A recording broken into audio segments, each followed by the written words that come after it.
ជាបន្តទៅនេះខ្ញុំប្រកាសណាថាភាពសូមប្រគេននឹងជូននៅរឿងមួយដែលមានចំណងជើងថានាងពុទ្ធហេណីដែលដកស្រង់ចេញអំពីប្រជុំនានាជាដកសូមប្រកាសណាគុណចាស់អ្នកញោមជាពុទ្ធបរិស័ទទាំងអស់តាមដានសម្ដាប់ដូចតទៅទេរិឆានជាសត្វមានចិត្តស្មោះត្រង់មិនសាំញ៉ាំដូចមនុស្សកាល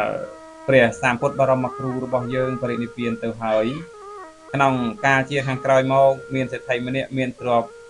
87កោដនៅក្នុងក្រុងបាលីបុត្រសេដ្ឋីនោះមានធីតាមួយរូបឈ្មោះពុទ្ធេណី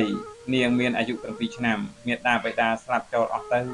នៅតែម្នាក់ឯងជាមួយនឹងក្រុមញាតិសម្បត្តិទាំងប៉ុន្មានធ្លាក់ទៅលើដៃនាងទាំងអស់ឯនាងពុទ្ធេណីនោះជាស្ត្រីមានរូបល្អដូចជារូបស្រីទេពអប្សរដល់អាយុគម្រប់6ឆ្នាំពួកឥស្សរជនទាំងឡាយមានក្សត្រនិងមន្ត្រីជាដើមតែងចោមរោមដណ្ដឹងនាងតែនាងពុំព្រមយកស្វាមីឡើយព្រោះជាស្ត្រីមាននិស្ស័យខ្ពស់ខាងខំតែធ្វើទាន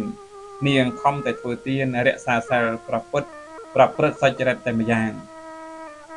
ថ្ងៃមួយមានឈ្មោះសេះម្នាក់នៅក្នុងឧត្តរទិសបាននាំសេះជាច្រើនចូលទៅលក់ក្នុងក្រុងបាលីបុត្រទៅសំណាក់ក្នុងរោងទានរបស់នាងបានឃើញចរិយាសម្បត្តិនិងគុណសម្បត្តិរបស់នាងហើយក៏មានចិត្តបដិពន្ធស្រឡាញ់ហាក់បីដូចជាធីតាបង្កើតទៅផ្សំនាងធ្វើជាកូនចិញ្ចឹមនាងក៏ព្រមតាមពាក្យសុំឈ្មោះសេះនោះបានឲ្យកូនសេះសិទ្ធវៈមួយដល់នាងក៏មានចិត្តស្រឡាញ់សេះនោះដូចជាកូនបង្កើត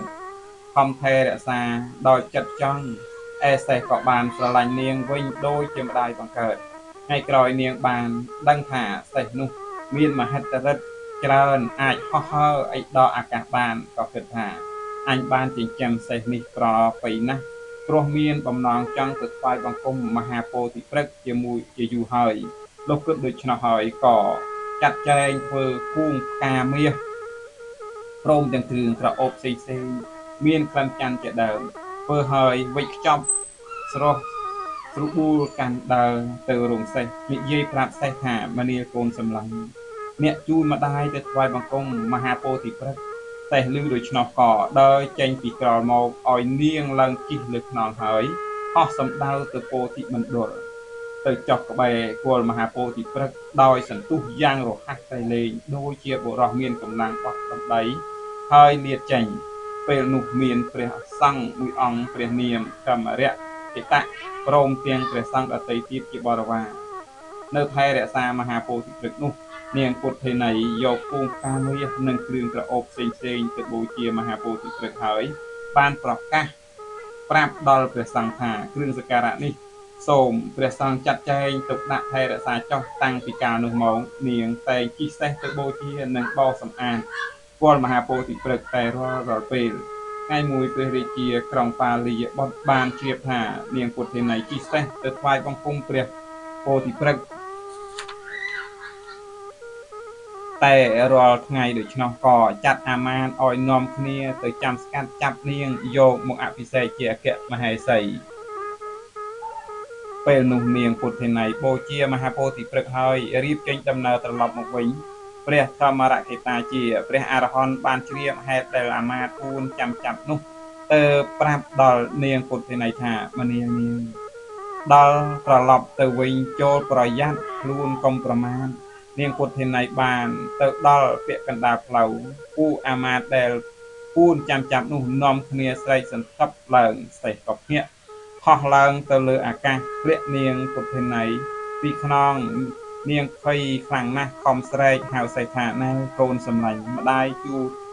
ណែកូនសម្លាញ់ម្ដាយជួយម្ដាយផងសេះនោះដឹងថានាងធ្លាក់ពីលើខ្នងហើយក៏ហក់ចុះមកដោយសន្ទុះយ៉ាងឆាប់រហ័ស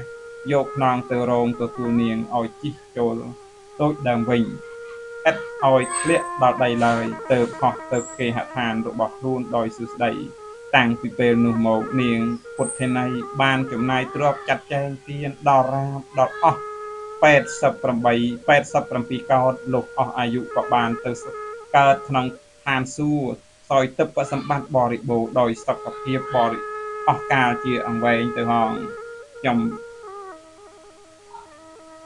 សូមអនុមោទនាខ្ញុំកណាដកស្រង់រឿងនេះពីប្រជុំទានជាដកខ្ញុំកណាថាទេវិខុបលអត្រធម្មោសូមអរគុណនិងសូមនមស្ការលា